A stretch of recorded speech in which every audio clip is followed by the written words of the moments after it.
Hello and welcome to another A Christmas Carol Quote Spotlight revision video. We're doing a deep dive today into the most powerful line which proved Scrooge's final and lasting transformation. And to Tiny Tim, who did not die, Scrooge became a second father. Let's quickly remind ourselves about when this quote was said. After waking up in Stave 5, Scrooge realises that the spirits have given him a second chance at life, a chance to put right all of his wrongs and achieve true redemption. One of the ways Scrooge immediately changes is by changing his attitude towards the poor and helping to save Tiny Tim's life. We are told that Tiny Tim did not actually die and that Scrooge became a second father to him. We will first zoom in on Tiny Tim here. Remember, Tiny Tim's not real. He is a symbol, and he represents the surplus population, that same surplus population that Scrooge dismissed in Stave 1. The fact that Tiny Tim is mentioned by name in this quote is significant because it serves to humanise Tiny Tim and to show us as the reader that Scrooge is now noticing him as an individual rather than just part of a faceless mass. Next, look at the structure of this quote, specifically the separated clause, who did not die. This clause is deliberately placed to put a massive emphasis on the fact that Scrooge's redemption is actually a life-saving force. It has had a fundamental impact on the lives of the working class. Now, let's remember, the government at the time were a laissez-faire government. They did not get involved with the problems of the society.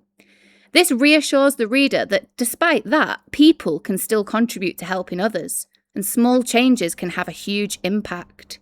Look at Scrooge here, he is one man helping Tiny Tim, but that has a massive impact on Tiny Tim's life.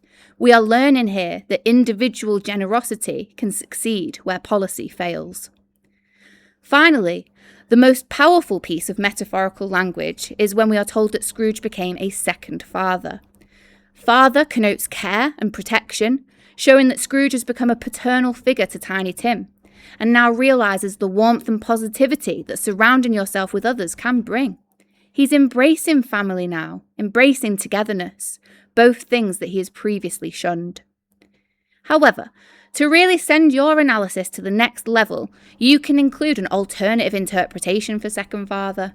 A second father actually paints an image of a priest, a religious father. So through this line, Dickens could be implying that Scrooge becomes a spiritual and moral guide in Tiny Tim's life. He acts as an agent of God who fully embodies the Christian values taught to him, such as community or charity or benevolence. Basically, Scrooge now walks on the path of righteousness, whereas he was a covetous old sinner before. Now, for our purple sections for this quotation, we can say that this moment serves as an indirect criticism of the laissez-faire government of the Victorian era, whose lack of intervention left the poor unaided. The reversal of Tiny Tim's fate here works to reassure the reader that, despite governmental inaction, individual change and compassion can have a significant positive impact. We all have a collective responsibility to help those in need. And finally, Dickens may have chosen to construct Scrooge's profound metamorphosis in this way to encourage society that change is not only possible, but imperative and something that we should all strive to do. And that is the end of that quotation analysis, but we need to cement our knowledge. So please could you revise this quotation by trying to answer the questions on the screen. You can pause the video now. Thank you for revising with me. You have been listening to Miss Parry.